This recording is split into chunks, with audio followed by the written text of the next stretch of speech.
My name is Margaret Hale, and I am 62 years old. Most mornings, I sit by the kitchen window with a cup of strong black coffee, watching the light stretch over my small but tidy yard. I work part-time as a bookkeeper for a local nonprofit. It isn't glamorous, but it's meaningful. And at my age, meaningful work feels like a blessing. For the last several years, I've lived a quiet life beside my son Daniel and his wife Marissa. They're good kids, hardworking, loving, but newly married and still cautious about money. I try not to meddle. I've seen enough family conflict in my lifetime to understand that meddling rarely ends well. I've always had a cordial, if somewhat distant, relationship with my former daughter-in-law's family. But when Daniel remarried Marissa 2 years ago, I found myself in the orbit of his new mother-in-law, a woman named Eleanor. If I had to choose one word to describe her, I would choose grand. Her hair, her jewelry, her voice, her opinions. Everything about her had a kind of sweeping, self-important flair. She told people she'd been in finance, though when pressed, she couldn't quite explain what that meant. What she could explain, in great detail, was why she thought every job other people held was beneath her. In the beginning, I tried to be patient with her. After all, I reasoned, not everyone is raised to be humble. Some people wear insecurity like a coat they never learned to take off. Still, her comments grew sharper each time we met. She would glance at my modest shoes or the car I drove and say things like, "You must enjoy your little hobby job," or "Bookkeeping is such simple work." But despite her condescension, I kept smiling. I've lived long enough to know that ego doesn't have to be met with ego. That fragile balance shifted on a Sunday afternoon last spring. We were at Daniel and Marissa's home for a quiet lunch when I overheard Eleanor whispering loudly in the kitchen. Loudly enough that we all were meant to hear. She said my job was barely a job, and that I had no understanding of real financial responsibility. Her tone wasn't casual. It wasn't teasing. It was cruel. I set my fork down. My heart pulsed a little faster, not with fury, but with the quiet recognition that something was about to change. Because unknown to Eleanor, and frankly to nearly everyone else, I had always been the one people turned to when financial matters became messy. Numbers don't intimidate me. And while I never judged her, I had slowly begun noticing things about her behavior. Odd comments. Strange excuses. Little contradictions. I didn't know it yet, but those contradictions were the first breadcrumbs of a trail that would lead me deep into a truth she never expected me to find. A truth that would eventually force her to reckon with the difference between pride and responsibility. And it all began with the day she mocked my job one time too many.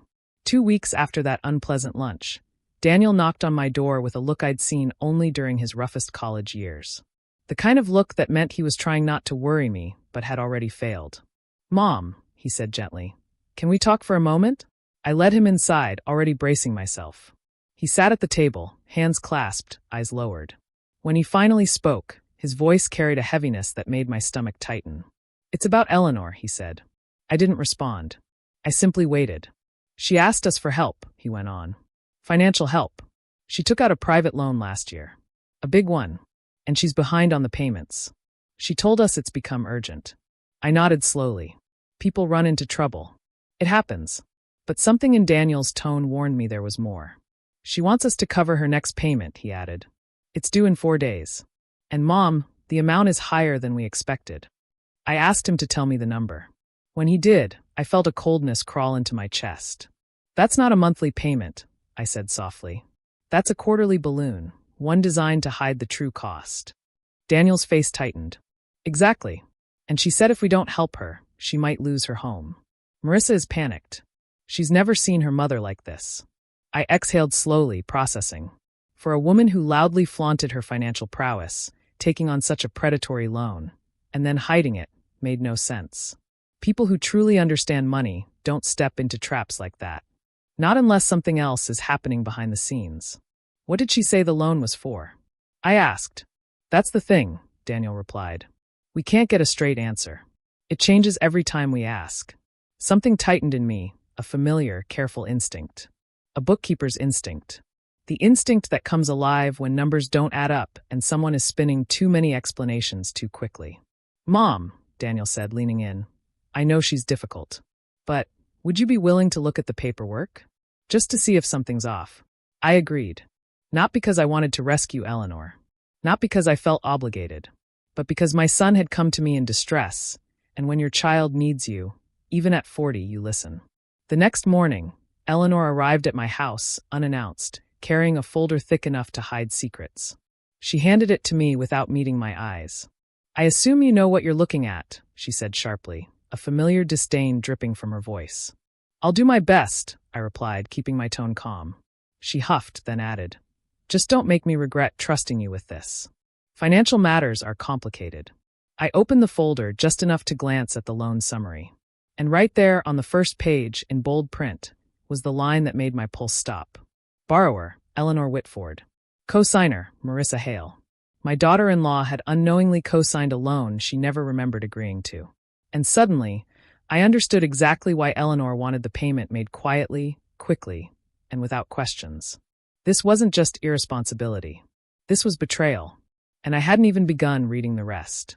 I sat at my kitchen table that afternoon, the folder open in front of me, every page a small battlefield of contradictions, evasions, and half-truths. It's remarkable, really, how much a person reveals when they think no one will ever look closely. But as I examined the paperwork, something unexpected stirred inside me. Not anger, not yet, but memory. Years ago, when my husband passed away, I had to navigate a mountain of sudden financial decisions. My grief made everything blurry, but I remember the bank officer's tone. Clinical, impatient, almost amused when I didn't understand a term. I remember feeling small, overwhelmed, unprepared. It was during those hard months that I learned to read every line, every clause, every number with a clarity sharpened not by education but by necessity. I didn't become a bookkeeper because I loved forms. I became one because life had forced me to understand what happens when we trust people who don't deserve that trust. As I flipped through Eleanor's documents, I sensed a pattern. Her signature, Marissa's signature, but never together. The dates didn't match the stories she'd told. The purpose of the loan changed from kitchen renovation, to bridge financing, to family emergency. Patterns matter. Stories matter. Inconsistency is rarely accidental. I thought back to the first day I met Eleanor. She had swept into the engagement dinner, wearing a shawl that sparkled under the restaurant lights. She made sure everyone complimented her. She made sure everyone knew she moved in important circles. But even then, something about her struck me as hollow, like she was a person performing a version of herself she wished were true. Perhaps that's why she mocked others. It's easier to belittle than to be honest. I remember one particular afternoon when Marissa stopped by my house, her face pale. My mother never planned well for retirement, she admitted. She always thought something big was around the corner. A promotion. An inheritance. A business opportunity. Something. A lifetime of waiting for something can lead a person into dangerous territory. And dangerous territory can lead to desperate decisions. The more I read, the more I realized the loan wasn't for a renovation or a family emergency. It was for something else entirely, something Eleanor had been hiding for over a year. The payments were staggered, inconsistent, sometimes late, but always covered by someone else. Two names appeared repeatedly: Private Cash Advance Services and Whitford Luxury Events LLC. An event planning company. One registered in Eleanor's name. One that had been dissolved quietly 8 months earlier. A failed business. A secret. A debt she couldn't repay. A debt she had more than once shifted onto her daughter without her knowledge. I leaned back in my chair, letting the weight of it settle. I was beginning to see why she feared exposure. Why she mocked others before they could question her. Why she wanted the payment made quickly, silently. Because once one truth cracks open, the others don't stay buried long. But there was still something missing. A piece that didn't yet fit. A reason why she had panicked now, after months of hiding. I didn't know it yet, but the final clue would arrive sooner than I expected. And when it did, it would shock even me. I decided to take the investigation gently, step by step, without confrontation. Emotional chaos rarely leads to clarity. Numbers, however, always do. My first stop was the county records office, a place I knew well from years of nonprofit audits. The clerk greeted me warmly and pulled up the business filing information I requested. Whitford Luxury Events LLC had been dissolved for noncompliance. A polite way of saying Eleanor had abandoned the company without paying the final taxes or closing fees. But that wasn't the surprising part. The surprising part was the list of outstanding debts tied to the business. Multiple suppliers. 2 catering companies. A rental service for luxury tableware. An unpaid contract for floral arrangements totaling several $1,000s. And at the very bottom, A civil claim filed 6 months ago, still unresolved because the contact address on record had been declared invalid. Eleanor hadn't just taken out a bad loan. She had run from her obligations. Still, I needed more than suspicion. I needed documentation.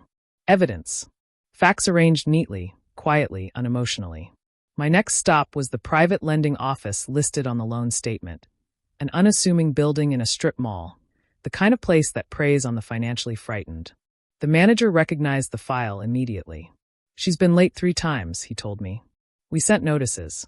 No response. Then she called, very flustered, said her daughter would cover the next payment. His eyebrows rose slightly. But when we called her daughter for confirmation, she sounded confused. Said she had no idea what loan we were referring to. We thought it was a miscommunication. Happens more than you'd think." I thanked him and left, my mind turning. Miscommunication. Yes. Eleanor's entire life seemed built on miscommunication. Carefully curated, strategically delivered, designed to keep people off balance. I returned home and spread the documents across my dining table. Every page formed part of a larger picture. And slowly, that picture blurred into something unmistakable. Eleanor's situation was worse than I'd imagined. She wasn't simply irresponsible. She was cornered. That evening, I called Daniel and Marissa over, telling them I had something they needed to see. When they arrived, I walked them through the documents piece by piece. I didn't vilify Eleanor. I didn't raise my voice. I simply explained the facts. At first, Marissa looked shaken, then angry, then heartbroken. "My mother used my name?" she whispered. "Without telling me?" "Yes," I said gently. "She did." We sat in silence for a moment. Then Daniel asked the question that had been forming in my own mind. "What does she want from us? What's her plan?" I answered honestly. "I don't think she has one." Just then my phone buzzed. A message lit up the screen. It was from Eleanor. "Have you made the payment yet? This is extremely urgent. Don't make this complicated." Her tone, as always, was sharp, demanding, entitled. But this time, I didn't feel intimidated. I felt very calm. Because I had just discovered the key to everything, the missing piece. And that piece changed the entire trajectory of what would come next. The next morning, I met with a financial advisor I trusted deeply, someone who had guided me through difficult times years earlier. I showed him the loan documents, the business filings, and the civil claim. He studied everything carefully. "Margaret," he said finally, "I've seen cases like this before. She isn't just behind on payments. She's on the brink of legal escalation." "What kind?" I asked. "Fraud," he replied. "Using someone's name as a co-signer without consent is grounds for criminal liability." The words felt heavy, but not surprising. The truth was assembling itself with clarity. He continued, "She's been avoiding notices, so the lender is preparing to freeze her bank account. That's why she's so desperate for quick payment. She wants to prevent the system from catching up." A quiet breath escaped me. Desperation disguised as arrogance. Fear disguised as superiority. On my way home, everything clicked into place. The inconsistencies. The stories. The shifting excuses. Eleanor hadn't mocked my job because she thought I was beneath her. She mocked it because she feared I could see through her. Numbers don't lie. People do. I spent the evening drafting a careful plan, not to destroy her, but to stop the damage from spreading, especially to Daniel and Marissa. They deserve truth, not chaos. I organized the documents into a clean, chronological file. I included a written summary, neutral in tone, simply describing the facts. When I finished, I placed the entire packet into a sealed envelope. The next day, I texted Eleanor, telling her I had made arrangements regarding her request. She responded immediately, insisting she would pick up the payment in cash. She wanted no paper trail, no bank involvement, pure secrecy. I smiled softly at her message. Because I had already taken the liberty of depositing the payment, not to her account, but directly to the lender from my own bank. A clean, documented payment. A receipt issued in my name. One that ensured the transaction was transparent, traceable, and impossible to twist. She would still be held accountable. She would still be required to explain herself. But at least the lender would not pursue Marissa or Daniel. I protected them first. Eleanor would face her truth afterward. That evening, I invited her to my home. She arrived in a whirl of perfume and indignation, demanding to know whether I had followed her instructions. "I handled the payment," I replied calmly, "but not the way you expected." Her eyes narrowed. What does that mean? It means, I said quietly, I deposited the payment directly into the lender's account. From mine. And now everything is documented. The color drained from her face. She opened her mouth. Closed it. Opened it again. You what? She whispered. Now she understood. The paper trail had begun. Eleanor stared at me as though I had snatched away the last thread holding her world together. She tried to regain her usual hauteur, straightening her shoulders, lifting her chin. You had no right, she said sharply. I told you I needed the payment in cash. For what reason? I asked gently. She blinked, unprepared for calm resistance. For privacy, obviously. That's not how privacy works, Eleanor, I replied. That's how people hide from consequences. Her veneer faltered. I slid the folder across the table. Everything is here. The business debts, the civil claim, the loan details, and the fact that you used Marissa's name without her consent. She flinched at that. I didn't, she knew, she agreed. No, I interrupted softly. She didn't. Silence stretched between us like a taut wire. Finally, she whispered. I was going to fix it. When the business succeeded. When the contracts were paid. When things got better. Her voice trembled. I never meant for her to be dragged into it. I believe you, I said. But intention doesn't erase harm. Her eyes filled with something I had never seen from her. Fear, yes, but also deep, painful shame. For perhaps the first time, her mask cracked. Why did you mock me? I asked. Why did you belittle what I do? Eleanor looked away. Because you see everything, she whispered.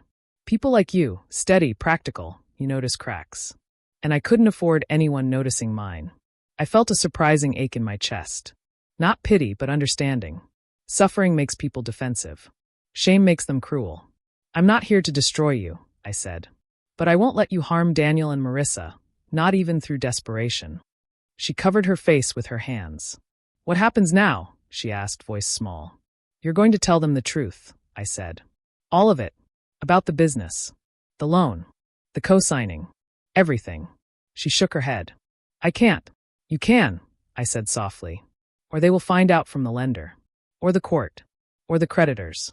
But they will know. A long pause. Then very quietly she nodded. I'll tell them, she whispered. But what she didn't know, what she couldn't know, was that her confession would lead to consequences she never imagined. Some painful. Some necessary. Some healing. And one that would change the entire shape of our family's future.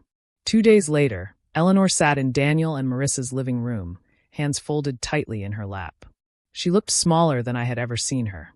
Not just humbled, unmasked. She told them everything. Her failed business. Her debt. Her attempts to outrun it. Her use of Marissa's name. Every detail. No embellishments. No theatrics. Marissa cried at first, not out of rage, but from the sting of betrayal. Daniel listened quietly, jaw tense, eyes protective. When she finished, silence blanketed the room. Finally, Marissa spoke. I love you, she said softly. But I can't trust you right now. The words pierced Eleanor, but she didn't protest. Daniel added, We'll help you face this. But not if you hide again. No more secrets. Eleanor nodded. The next few weeks were difficult. There were calls to lenders, meetings with an attorney, and uncomfortable conversations with creditors. Eleanor resisted at times, her pride battling her fear, but ultimately she followed through. The civil claim was settled through a payment plan. The business debts were negotiated. The loan was stabilized. And with the receipt I had secured, Marissa's liability was cleared entirely. But the real change, the one money couldn't buy, happened slowly in small, quiet ways. Eleanor apologized repeatedly, each time more sincerely. She stopped mocking people's jobs. She stopped inflating her accomplishments. She even sold a few luxury items to contribute to her repayment plan. And she thanked me. Once. Only once. But the words were steady. Honest. You saved me from my own mistakes, she said. And you saved my daughter from consequences she never deserved. I nodded, accepting her gratitude without absolving her. Accountability comes before forgiveness. Months later, when her final debt agreement was signed, she sent me a message. I'm free, the text read. For the first time in years, I'm free. But freedom always comes with reflection.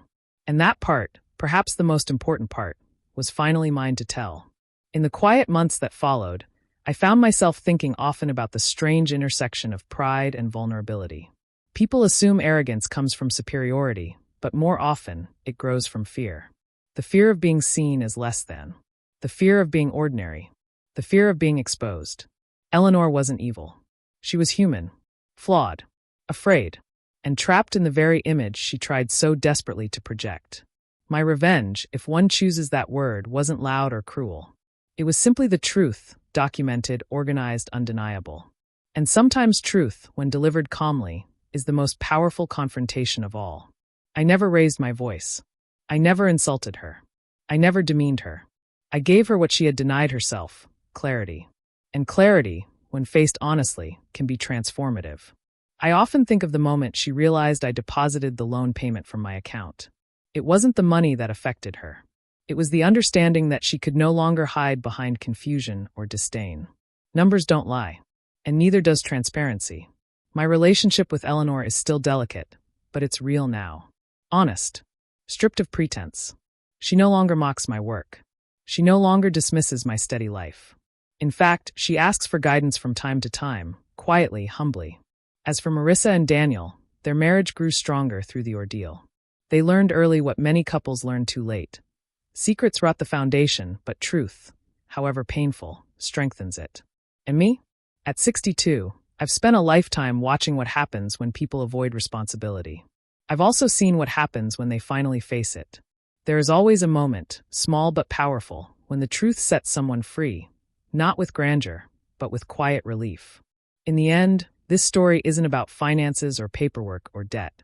It's about accountability, about dignity restored through honesty, about facing the consequences of our actions and emerging better for it. And if you're listening to this now, I'd like to ask you a question. Have you ever faced a moment when truth, however uncomfortable, set you free? Tell me your story in the comments. I'd like to hear it.